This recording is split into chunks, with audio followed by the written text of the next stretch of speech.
Trash belongs with trash, my father announced into the microphone, dangling the old yellowed passbook my grandfather had just secretly handed me. He didn't just mock it. He dropped the book straight into a bucket of melting ice and champagne. As the crowd roared with laughter, I didn't scream. I plunged my hand into the freezing water, ruined my wedding dress to save those wet pages, and walked out without looking back. Before I tell you the secret hiding inside those wet, ruined pages and how I used it to destroy my father's fake empire, tell me in the comments, what is the cruelest thing a family member has ever done to you at a celebration? I'm reading every single story. 3 days later, I walked into the First National Bank in downtown Boston. The lobby was all marble and hushed whispers, a stark contrast to the chaos I had left behind in Newport. I held the passbook in a plastic Ziploc bag. The pages were crinkled and stained with champagne residue, looking exactly like the trash my father said it was. I'm Alyssa, and at 29, I've spent my life making myself invisible. As a trauma nurse, I'm good at it. I know how to fade into the background while doctors scream and patients bleed. I know how to hold secrets. But standing there in my thrifted coat, waiting for the young teller to stop typing, I felt exposed.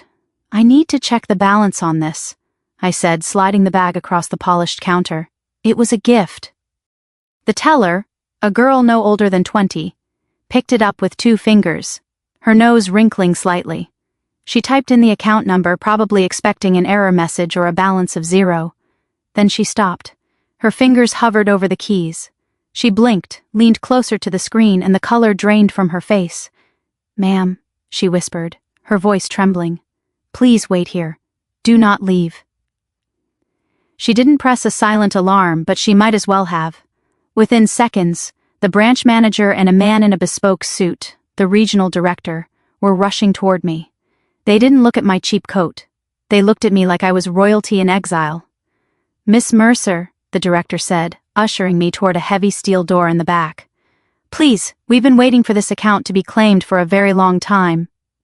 They led me into a private viewing room that smelled of old paper and dust.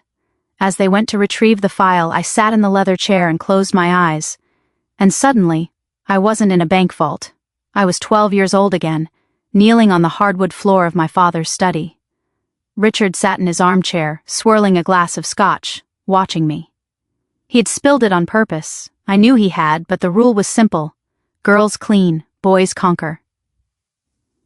Hunter was on the sofa, laughing at a video game, his feet propped up on the table I had just polished. "You missed a spot, Alyssa," Richard said softly. He didn't yell. He preferred an audience for his cruelty. He liked to see the light go out in my eyes. It was his theater. When Grandpa Samuel tried to help me up, Richard's voice turned into a whip. "Touch that rag, old man, and I'll put you in a state home so fast you won't even have time to pack your pills." I scrubbed until my knuckles bled that day. I scrubbed because I believed I had no value outside of what I could endure. The heavy clank of the vault door brought me back. I opened my eyes. I wasn't that 12-year-old girl anymore. I was the woman holding the match. The director placed a thick file on the table. "Your grandfather didn't just open a savings account, Miss Mercer. In 1982, he established a Totten Trust. He was an early investor in Apple and Microsoft. He funneled every dividend back into the portfolio untouched for 40 years. He turned the document toward me. The current value of the trust, legally payable to you upon his death, is $12,400,000. The number sat there on the page, black and absolute. $12,400,000. I stared at it. I thought about the champagne bucket. I thought about Richard laughing into the microphone, calling this fortune trash. He had held $12 million in his hand and thrown it away because he was too arrogant to look inside the cover. "Is there anyone else listed on the account?" I asked, my voice calm. "Clinical? No," the director said. "Just you. It's entirely yours." I touched the dried, ruined passbook. It wasn't just money. It was a weapon. And for the first time in my life, I knew exactly where to aim it. My husband, Luke, didn't look up when I walked through the door. He was hunched over his laptop at the kitchen island, surrounded by a fortress of printed spreadsheets. The air in our small apartment felt electric, charged with the static of something about to break. Luke isn't just a data analyst. He's a forensic architect of secrets. He finds the cracks in the foundation that nobody else sees. "It's not an empire, Alyssa," he said, finally turning the screen toward me. His voice was flat, devoid of emotion. "It's a Ponzi scheme built on bridge loans and ego." I looked at the monitor. I expected to see wealth. I expected to see the millions Richard bragged about at every charity gala and family dinner. Instead, I saw red. "He's insolvent," Luke said, tapping a document. "The mansion in Newport. Foreclosure proceedings started 3 weeks ago. The family trust he claims to manage, it's empty. He's been moving the same $50,000 between 6 different shell accounts to make it look like he has liquidity. And here's the kicker, he's being audited. The IRS sent him a notice of deficiency last month." I stared at the numbers. The man who had thrown my grandfather's legacy into a champagne bucket wasn't a titan of industry.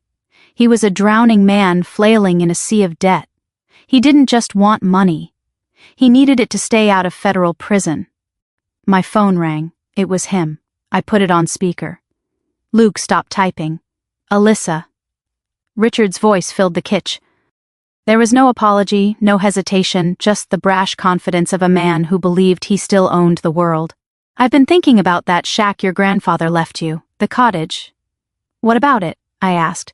My hand rested on the table to steady the tremor, but my voice was ice. "I'm going to do you a favor," he said. "I've spoken to my real estate attorney. We can liquidate it quickly. I'll handle the sale, get you a fair market price, and invest the proceeds into the family business so you actually get a return. You're a nurse, honey. You don't know the first thing about property taxes or maintenance. I'm trying to save you from a headache." He wanted the cottage. It was the only tangible thing Samuel had left me besides the passbook. It was worth maybe $300,000. Peanuts to a billionaire, but a lifeline to a desperate fraudster. "I'm not selling, Dad," I said. The line went silent. Then the mask slipped. "You listen to me," he snarled, his voice dropping an octave. "That old man was mentally incompetent when he signed that deed. I have witnesses ready to testify that you manipulated a senile geriatric into signing over family assets. If you don't sign that transfer paperwork by Friday, I will sue you for elder abuse. I will drag you through probate court until you're bankrupt. Do you understand me? You're out of your depth, Alyssa." He wasn't protecting me. He was hunting for liquidity. Any asset he could seize, sell, and funnel into his black hole of debt. "I understand perfectly," I said. "Good. I'll have the papers sent over." The line clicked dead. I looked at Luke. He wasn't scared. He was smiling, a cold, sharp smile that matched the feeling rising in my chest. Richard thought he was bullying a helpless daughter. He didn't know he had just handed us the blueprint to his own destruction. He was desperate, and desperate men make mistakes. I waited 24 hours before calling him back. Silence is a powerful amplifier. It lets the desperation breed. Luke and I spent that day not in panic but in preparation. We didn't hire a lawyer to fight the sale of the cottage. We hired a graphic designer to forge a portfolio of investment documents. When I finally dialed Richard's number, I put on the performance of my life. I didn't summon the confident woman who had walked out of the bank vault. I summoned the 12-year-old girl terrified of spilling scotch. "Dad," I whispered when he picked up. I let my voice tremble. "I'm sorry I hung up. I didn't know what to say." "You should be sorry," he snapped, but the edge was duller. He was listening.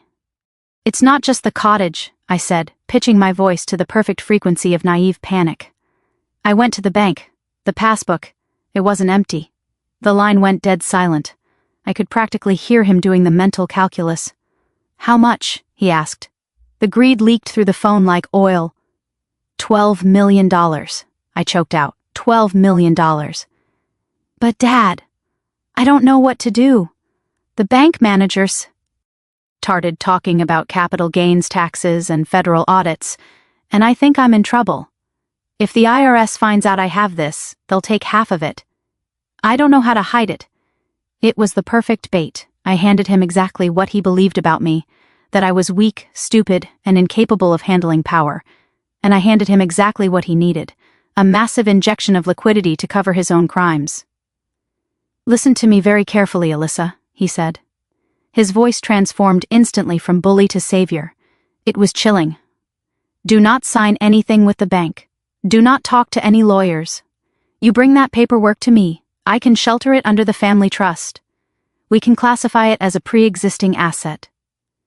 It's complicated, but I can make the tax liability disappear. I'm doing this for you, sweetheart. To protect you? Protect me? He wanted to swallow the inheritance whole to plug the holes in his sinking ship. Can we do it tonight? I asked. No, he said too quickly. He needed time to prepare the fake transfer papers. I have the Man of the Year gala on Saturday in Boston. It's perfect. Bring the documents there. We'll sign everything in the very important person suite before the speeches. I'll announce the expansion of the family fund. It'll look legitimate. He wanted the audience. He wanted the glory of announcing a $12 million windfall as his own business genius. Okay, I said. Thank you, Dad. Thank you for fixing this. That's what fathers are for, he said. I hung up. I oaked at Luke. The fear vanished from my face instantly. He took it, I said. Luke nodded, already printing the documents we would actually present. They looked exactly like the standard transfer forms Richard would expect. Same font, same headers, but the fine print wasn't a transfer of funds. It was an affidavit of sole liability. Richard thought he was reeling in a clueless daughter. He didn't realize he had just invited the executioner to his own party. The Man of the Year charity gala was held in the grand ballroom of the Fairmont Copley Plaza. Crystal chandeliers dripped light onto the shoulders of Boston's elite. It was a room full of old money, political power, and in my father's case, desperate clawing ambition. I arrived at 7:55 in the evening. I wasn't wearing the beige, sensible clothes Richard preferred me in. I was wearing a structured red dress that cost more than my car. I walked through the crowd, not around it. I saw Hunter near the bar, laughing too loudly, already 3 drinks deep. He didn't see me. He was too busy playing the role of the dolphin to a non-existent kingdom. Richard was at the front of the room, flanked by 2 senators. He looked radiant. It was the glow of a man who thought he had just pulled off the heist of the century. When he saw me approaching, his smile didn't waver, but his eyes narrowed. He excused himself and met me near the stage steps. "You're late," he hissed through his teeth, keeping his smile plastered on for the photographers. "Do you have it?" "I have it," I said.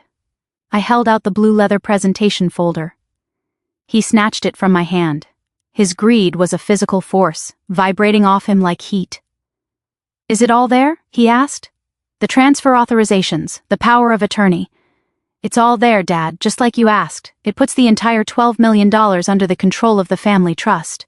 You just need to sign as the sole trustee to accept the assets." He opened the folder. He didn't read the clauses. He didn't check the definitions. He just saw the signature line. A smart man would have asked why the document was titled Affidavit of Historical Management and Sole Liability.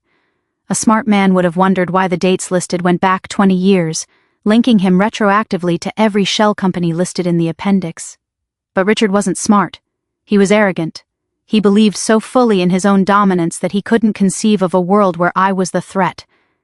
He pulled a Mont Blanc pen from his pocket. "You did the right thing, Alyssa," he said, scribbling his signature with a flourish. Finally, he handed the folder back to me, dismissive, already turning his attention to the podium. "Go find a seat in the back," he ordered. "I have an announcement to make." He bounded up the stairs to the stage. The room quieted, the spotlight hit him. I didn't retreat to the back. I moved to the side, photographed the signature page, and hit send. 3 miles away, Luke received it. Attached it to the whistleblower complaint we'd finalized days earlier, and uploaded it to the DOJ's secure portal. Moments later, Richard took the microphone. "Ladies and gentlemen," he announced proudly, "tonight, we launch a historic expansion of the Mercer Family Foundation, a $12 million investment in the city's future." He was confessing in real time, in front of 500 witnesses. He claimed ownership of funds I had just tied to 2 decades of tax fraud. He thought he was unveiling his legacy. He was reading his own Miranda rights. My phone buzzed. "Received. IRS confirmation code 99 Alpha. It's done." Richard was still smiling when the 60-foot LED screen behind him flickered. The foundation logo vanished, replaced by a Department of Justice seal stamped with red letters, "Federal Asset Seizure in Progress." Case 8842. Applause collapsed into silence. Richard turned, confused rather than afraid. His mind rejecting a reality that didn't match his script. That was his fatal flaw. Not ignorance, but entitlement. He never believed someone he dismissed as insignificant could build a trap big enough to hold him. The ballroom doors burst open. 6 IRS CID agents swept down the aisle. "Richard Mercer," the lead agent ordered. "Step away from the podium." Richard clutched the mic. "Do you know who I am?" "We do," the agent replied. "You're the sole trustee who signed an affidavit accepting responsibility for 20 years of unreported offshore accounts." Richard spun toward me. She tricked me. My daughter. Save it for the grand jury. Handcuffs snapped shut. Cameras flashed as he was led away, stripped of grandeur, reduced to a man in a rented tux. I thought it was over. It wasn't. The very important person's suite door slammed. The lock clicked. Hunter stood there, sweating, purple-faced, frantic. "You ruined everything," he hissed. "It was already ruined," I said. "The money never existed." He grabbed a serrated steak knife. This wasn't strategy anymore. It was raw instinct, the moment when the illusion of family collapses and desperation shows its teeth. Luke stepped in front of me. "Open the door, Hunter." Hunter lunged. Luke caught his wrist, twisted, and the arm snapped. The knife skidded across marble.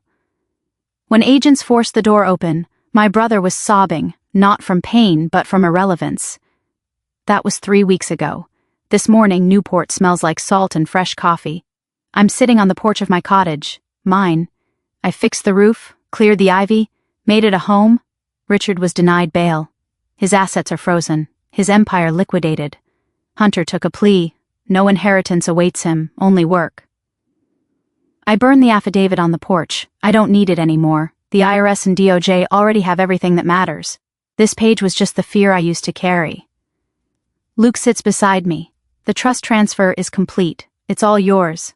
What do you want to do with it? I look at the ocean. $12 million. Nothing, I say. Let it grow. I'm still a nurse. Till Alyssa. The money isn't power. It's protection. Family isn't blood. It's who stands with you when the vault opens.